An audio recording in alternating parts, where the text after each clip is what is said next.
Hi guys, welcome back to another video of this channel. और आज इस वाले वीडियो में हम सॉल्व करने वाले हैं आज का जीएफजी पीओटीडी, जो कि बहुत ज्यादा इजी है गाइस। ये बहुत ज्यादा आसान इसलिए मैं कह रहा हूँ क्योंकि ब्रूट फोर्स अप्रोच से ही ये क्वेश्चन सॉल्व हो जाएगा। क्वेश्चन को देखने के बाद जो पहली अप्रोच हम लोगों के दिमाग में आती है ना, उससे ही ये क्वेश्चन बहुत अच्छे से सॉल्व हो जाएगा।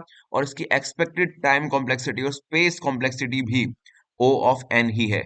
यानी कि n यहाँ पे नंबर ऑफ नोड्स है, यानी कि ब्रूट फोर्स अप्रोच से ही मैं इस वाले क्वेश्चन को आपको सॉल्व करके अच्छे से serialize and deserialize a binary tree, ये बहुत ही फेमस क्वेश्चन भी है। इसको मैं अच्छे से आपको समझाऊंगा क्वेश्चन को पहले, फिर अप्रोच को हम समझेंगे, और फिर हम कोड करेंगे और कोड को भी समझेंगे।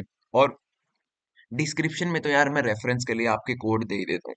तो चलो, पहले क्वेश्चन को समझने के लिए हम चलते हैं ब्लैक बोर्ड पे। और क्वेश्चन कुछ ज्यादा मुश्किल नहीं है, क्वेश्चन बहुत आसान है। हमें गिवन क्या है, क्वेश्चन में एक बाइनरी ट्री है। लेट सपोज ये एक ट्री हमें क्वेश्चन में गिवन है। बस हमें करना क्या है, हमें पहले इसे सीरियलाइज करना है, फिर डीसीरियलाइज करना है। अब सीरियलाइज का मतलब क्या होता है? सीरियलाइज का मतलब ट्री को एरे की फॉर्म में स्टोर करना। यानी कि ये अभी जो भी एलिमेंट्स हैं, ये ट्री की फॉर्म में स्टोर है ना। सीरियलाइज करने का मतलब है इन्हें वेक्टर एरे की फॉर्म में स्टोर कर देना। That's it. और deserialize, as the name suggest, array को वापस से ट्री बना देना। तो इसको अगर हम सीरियलाइज करेंगे 1 2 3 को, पहले मैं ये मिटा दूं, ये थोड़ा अजीब लग रहा है। अब अगर हम इसे सीरियलाइज करेंगे तो इसको भी मैं मिटा देता हूँ। हाँ, अगर हम इस ट्री को सीरियलाइज करेंगे तो मतलब हमें इसको स्टोर करना है एक एरे के फॉर्म में। और वो हम स्टोर करेंगे प्री ऑर्डर ट्रैवर्सल की तरह। प्री ऑर्डर ट्रैवर्सल क्या कहता है कि सबसे पहले रूट नोड, फिर लेफ्ट पार्ट, फिर राइट पार्ट। तो अगर हमें इसको एक एरे में, पहले तो 3 साइज का एरे बन जाएगा। तो पहला एलिमेंट क्या होगा एरे का? प्री ऑर्डर ट्रैवर्सल कहता है कि पहले रूट नोड को स्टोर करो। तो 1 यहाँ पे रूट नोड है, तो यहाँ पे आ गया 1। फिर लेफ्ट पार्ट यानी कि 2, और राइट पार्ट यानी कि 3। हमने एक ट्री को एक एरे की फॉर्म में स्टोर कर दिया और हमारा आधा क्वेश्चन पूरा हो गया। सीरियलाइज हमने कर दिया। और इसी तरह से सिंपली हमें इसे वापस ट्री बना देना है। उसे हम बोलेंगे डी सीरियलाइज। अब वो हम कैसे करेंगे? पहला एलिमेंट है 1, यानी कि 1 रूट है, क्योंकि प्री ऑर्डर ट्रैवर्सल में हमने स्टोर इसलिए किया है क्योंकि पहला एलिमेंट रूट है। पहले ट्री में ये आ गया। फिर उसके बाद लेफ्ट पार्ट है, लेफ्ट पार्ट आ गया। फिर राइट पार्ट है, तो राइट पार्ट आ गया। ये देखो, इनपुट ट्री ही बन गया आउटपुट ट्री। तो अगर ये क्वेश्चन हमने मतलब इस तरह से ही जो भी इनपुट ट्री है हमारे डीसीरियलाइज फंक्शन ने उसको ही आउटपुट ट्री, मतलब डीसीरियलाइज करने के बाद वही ट्री वापस आ गया ना, तो बस हमारा कोड चल जाएगा। ऐसा मैं नहीं कह रहा, ऐसा इस क्वेश्चन में कहा गया है। देखते हैं, अब क्वेश्चन भी पढ़ लेते हैं क्योंकि समझ में तो आपको आ गया है। ये देखो, serialization is a way to tree is to store a tree in an array। serialization का मतलब है कि ट्री को एक एरे में स्टोर करना है। और डीसीरियलाइजेशन का मतलब है reading tree back from the array. बस जो मैंने आपको बताया। सीरियलाइज का मतलब ट्री को एरे में स्टोर कर दो, डीसीरियलाइज का मतलब वापस से एरे से ट्री रीस्टोर कर लो। तो कंप्लीट द फंक्शन। इस क्वेश्चन में हमें दो फंक्शन गिवन है, यहाँ पे आप देख सकते हो। एक है सीरियलाइज और एक है डीसीरियलाइज। और note multiple nodes can have same data, always positive integers, your code will be correct if tree written by, हाँ ये देखो, your code will be correct if the tree returned by deserialized function is same as the input tree। हमें ये चीज ध्यान रखनी है बस, जो इनपुट ट्री गया है और जो हमारा डीसीरियलाइज फंक्शन ट्री रिटर्न करेगा वो सेम होने चाहिए, तो हमारा कोड करेक्ट हो जाएगा। That's it. और ड्राइवर कोड यहाँ पे नोट में लिखा हुआ है ये चीज की ड्राइवर कोड ट्री को प्रिंट करेगा इन ऑर्डर ट्रैवर्सल में, ताकि हम लोग कंफ्यूज ना हुए। क्योंकि इन ऑर्डर ट्रैवर्सल पता है क्या होता है? इन ऑर्डर ट्रैवर्सल में पहले लेफ्ट पार्ट प्रिंट कर देते हैं, फिर रूट प्रिंट करते हैं, और फिर राइट पार्ट प्रिंट करते हैं। एक मिनट मैं आपको बताता हूँ। इन ऑर्डर ट्रैवर्सल में आखिर होता क्या है? पहले लेफ्ट पार्ट प्रिंट कर देते हैं, फिर रूट, और फिर राइट पार्ट। लेकिन हम स्टोर कर रहे हैं प्री ऑर्डर ट्रैवर्सल में।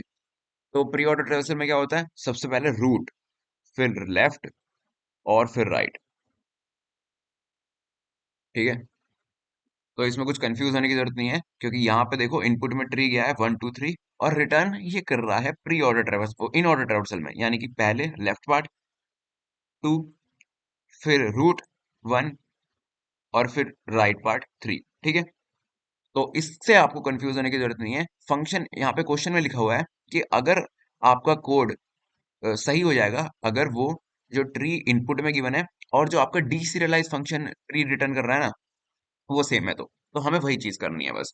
ठीक है, तो अब आप क्वेश्चन अच्छे समझ गए हो, तो चलो अब बात कर लेते हैं हम अप्रोच की।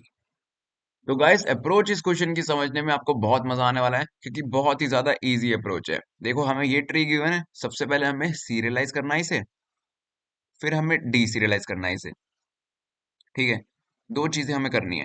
तो सबसे पहले हम सीरियलाइज करने के लिए क्या करेंगे, जैसा कि मैंने आपको क्वेश्चन समझाते हुए भी बताया था, हम इसको प्री ऑर्डर ट्रैवर्सल में एक एरे में स्टोर करने वाले हैं। ठीक है, और प्री एरे और प्री ऑर्डर ट्रैवर्सल में होता क्या है, सबसे पहले हम रूट को स्टोर करते हैं, फिर लेफ्ट पार्ट को स्टोर करते हैं, और फिर राइट पार्ट को। तो हम वैसे ही करने वाले हैं। हम एक एरे में एक वेक्टर में स्टोर करने वाले हैं, तो सबसे पहले एक हम वेक्टर बना लेंगे। मान लो हमने एक वेक्टर बना लिया वी नाम से।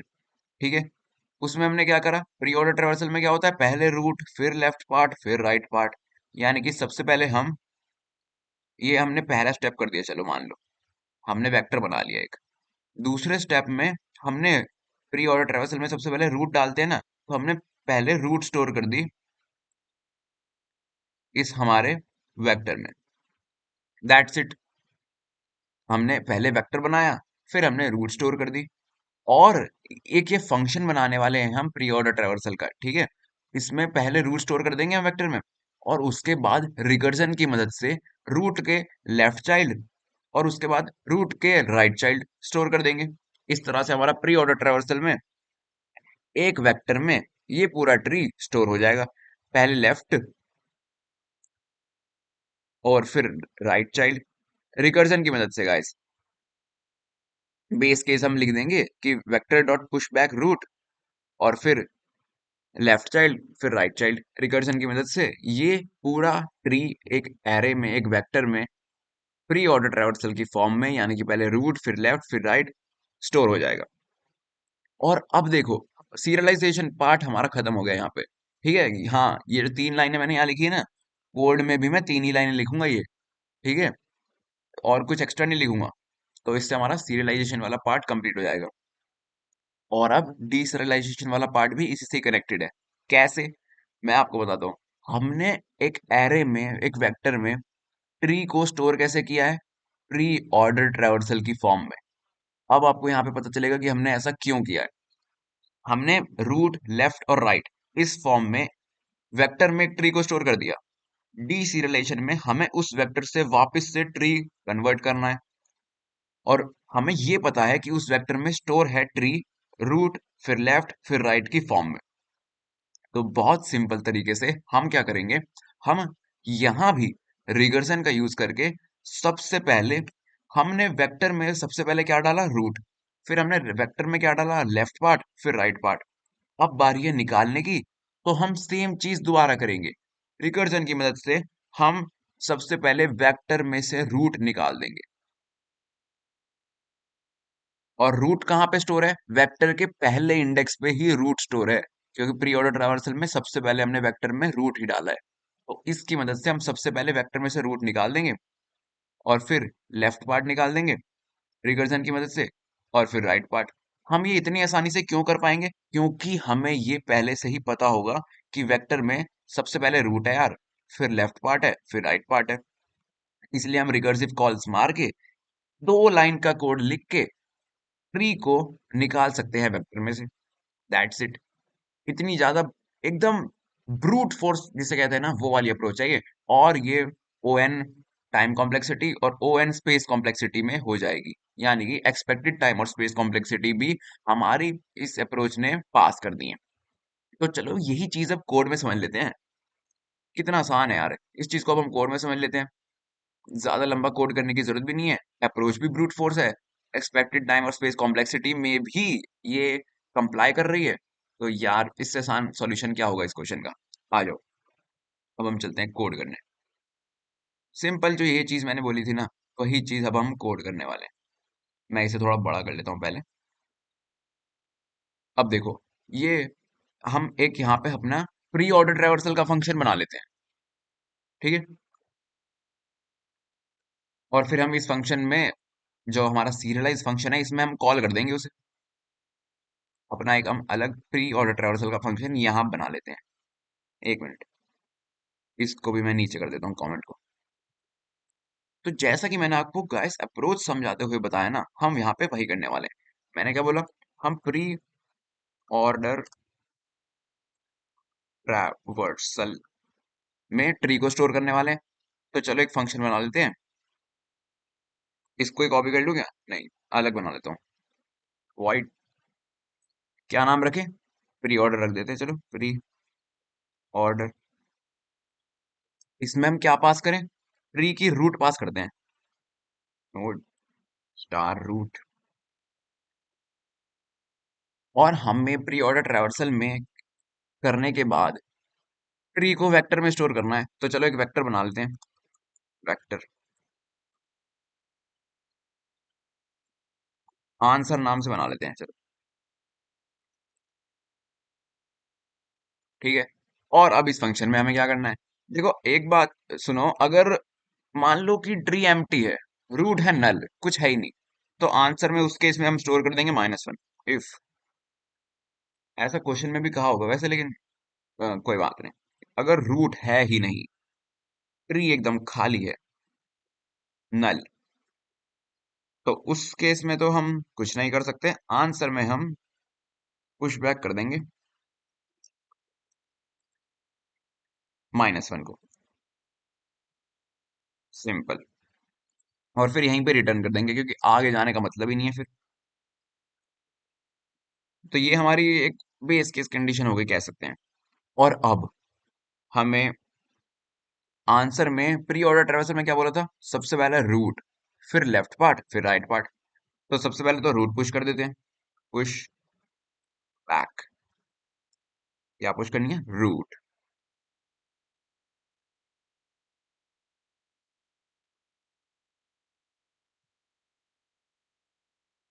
और अब लेफ्ट पार्ट, फिर राइट पार्ट।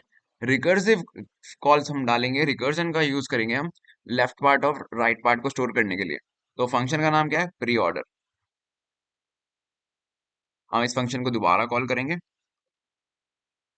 और रूट का जो लेफ्ट पार्ट है उसको स्टोर कर देंगे आंसर में।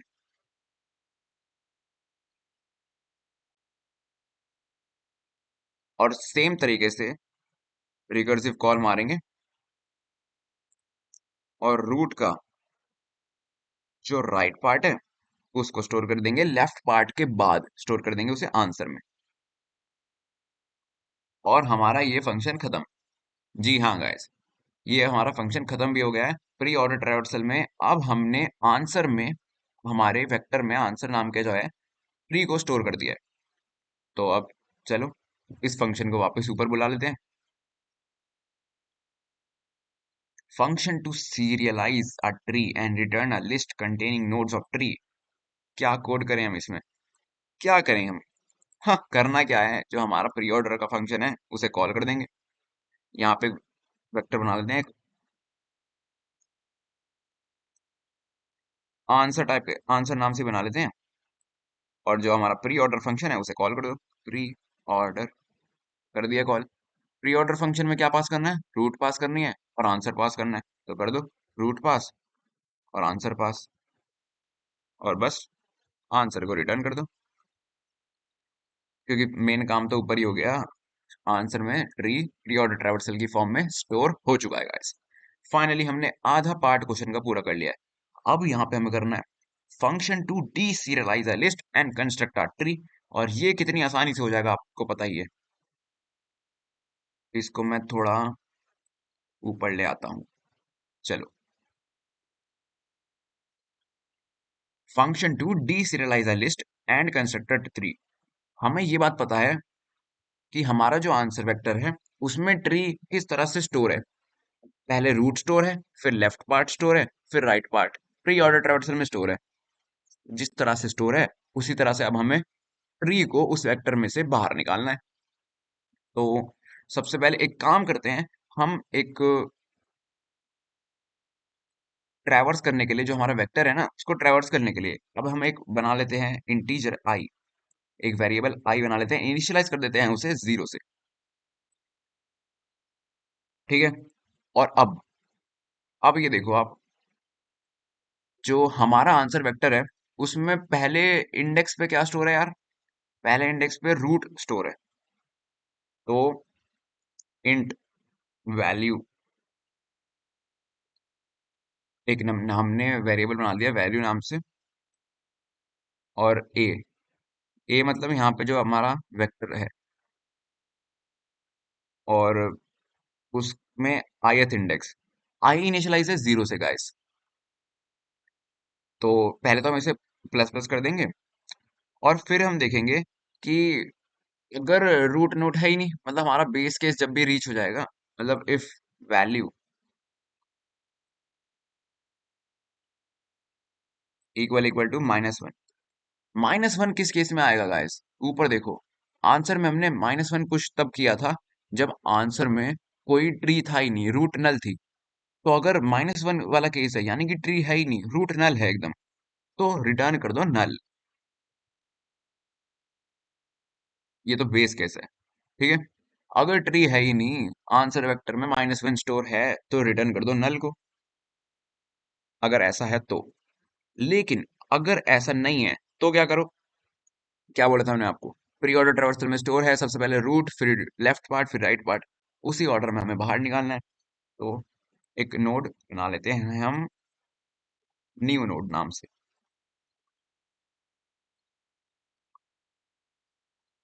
और सबसे पहले हम वैल्यू, क्योंकि रूट वही है, और हमें पता है हमें ना रिटर्न भी वही करना है। फंक्शन में हमें रिटर्न पता है क्या करना है, हमारा जो डी से वाले फंक्शन का ट्री आएगा ना उसकी रूट हमें रिटर्न करनी है। देखो यहाँ पे लिखा भी हुआ है, ये return the root of the tree. ठीक है। तो हमने ये जो हमारा ये न्यू नोड से बनाया है ना, जिसमें हमने वैल्यू डाली है, हम इसको ही रिटर्न कर देंगे। ठीक है। और अब क्या, जैसे कि हमने pre order function recursive call किया था लेफ्ट और राइट पार्ट को एरे में डालने के लिए, वैसे ही अब हम D serialised function recursive call मारेंगे लेफ्ट और राइट पार्ट में ट्री निकालने के लिए। हाँ, तो न्यू नोड क्योंकि रूट नोड है, तो उसका लेफ्ट पार्ट, क्योंकि पहले लेफ्ट पार्ट होगा ना, पहले रूट स्टोर है फिर लेफ्ट फिर राइट, इसलिए पहले लेफ्ट पार्ट को हम बाहर निकालेंगे। कैसे, D serialised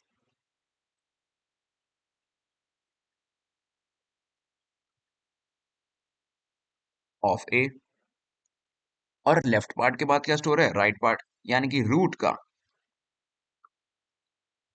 right part, deserialize of A. बस। जी हाँ गाइस, बस क्योंकि इसी तरह से तो ट्री स्टोर है ना, सबसे पहले रूट स्टोर है, फिर लेफ्ट पार्ट स्टोर है, फिर राइट पार्ट स्टोर है। यहाँ पे राइट लिख दो मैं, और उसी तरह से हमने निकाल लिया। तो हमारा डी सीरियलाइजेशन फंक्शन यहाँ पे फाइनली ये वेक्टर में से ट्री बना के दे देगा। ठीक है। अब रिटर्न क्या करना था हमें, जैसा कि अभी जस्ट मैंने आपको बताया, हमें रिटर्न करना है यहाँ पे हमारा रूट नोड। तो रूट नोड कहाँ पे है, न्यू नोड में, तो न्यू नोड रिटर्न कर दिया, और बस हो गया काम। जी हाँ गाइस, काम हो गया। और यही एक बार इसे कंपाइल एंड रन करके मैं देख लेता हूँ कहीं छोटे मोटे कोई एरर्स ना हो, फिर मैं आपको सबमिट करने से पहले एक बार और बता दूंगा। देखो एक छोटा मोटा एरर है क्या, हाँ तो ये एरर है कि एक्सपेक्टेड कॉमा और this before I I plus plus. अच्छा, यहाँ पे सेमीकोलन नहीं लगाया मैंने, आप देखते हैं।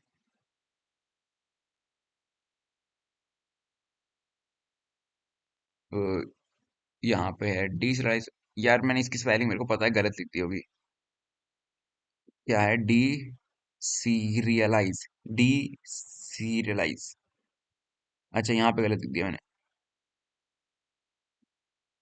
सेम ही तो लिखी है यार। अच्छा एस छोटा लिख दिया यहाँ पे मैंने। कोई बात नहीं गाइस, बड़े बड़े कोड में छोटी मोटी गलतियां होती रहती हैं। अब मेरे ख्याल से कंपाइल एंड रन हो जाना चाहिए। ओके हो चुका है। तो सबमिट करने से पहले एक बार मैं आपको और बता देना चाहता हूँ कि ये ब्रूट फोर्स अप्रोच आखिर हमने कैसे लगाई है। सबसे पहले तो हमने इसमें ट्री में, हमें ट्री को वेक्टर में स्टोर करना था। तो हमने प्री ऑर्डर ट्रैवर्सल की मदद से हम ट्री को वेक्टर में स्टोर कर दिया। कैसे? अगर रूट नल है तो -1 हमने वेक्टर में स्टोर कर दिया। वो तो बेस केस है। लेकिन प्री ऑर्डर ट्रैवर्सल में सबसे पहले रूट नोड को स्टोर करना होता है। तो हमने जस्ट आंसर में रूट नोड को पुश बैक कर दिया इस केस में। तो उसके बाद लेफ्ट पार्ट स्टोर करना होता है और राइट पार्ट स्टोर करना होता है। तो रिकर्जन का यूज करके हमने पहले लेफ्ट पार्ट और उसके बाद राइट पार्ट को हमने स्टोर कर दिया। रूट का लेफ्ट पार्ट जो है वो हमने पहले स्टोर कर दिया और रूट का राइट पार्ट उसके बाद में। यानी कि अब वेक्टर में ट्री स्टोर है रूट, फिर लेफ्ट पार्ट, फिर राइट पार्ट की फॉर्म में। उसके बाद इसमें तो हमने जस्ट फंक्शन कॉल कर दिया और ये काम हमने पूरा कर दिया। फिर डीसीरियलाइजेशन फंक्शन में फिर से हमने देखा कि अगर वैल्यू -1 है यानी कि ट्री है ही नहीं, नल है, तो नल रिटर्न कर दिया। लेकिन अब हमें क्या करना था इस फंक्शन में? वेक्टर में से ट्री निकालना था। तो जिस तरह से हमने वेक्टर में स्टोर किया है उसी तरह से हमने ट्री वेक्टर में से निकाल दिया। सबसे पहले हमने रूट नोड स्टोर करी थी, तो हमने एक न्यू नोड बना के रूट नोड को वेक्टर में से निकाल दिया। एक पर्टिकुलर उसके लिए ही हमने कोड की लाइन लिख दी है। और फिर बाकी लेफ्ट पार्ट और राइट पार्ट को निकालने के लिए हमने पहले लेफ्ट पार्ट निकाल दिया रिकर्जन की मदद से। पहले हमने लेफ्ट पार्ट क्यों निकाला है? क्योंकि स्टोर वेक्टर में पहले लेफ्ट पार्ट है, हाँ, और उसके बाद राइट पार्ट। और फिर हमने न्यू नोड रिटर्न कर दिया क्योंकि हमें क्वेश्चन में बोला गया था कि हमें रिटर्न करना है क्या रिटर्न करना, हाँ, रूट नोड हमें रिटर्न करना था, इसलिए हमने न्यू नोड रिटर्न कर दिया। और फाइनली हमारा कोड कंपाइल एंड रन हो गया है। क्या ये सबमिट होगा?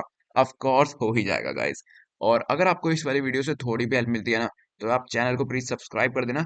क्योंकि ये जो 61 डेज की स्ट्रीक होती है ना, रोज वीडियो डालने की मोटिवेशन मेरे को आपकी सब्सक्राइब से ही मिलती है। और कमेंट करके बताना कैसी लगी आपको वीडियो। मैं मिलूंगा आपसे अगली वीडियो में, तब तक के लिए बाय।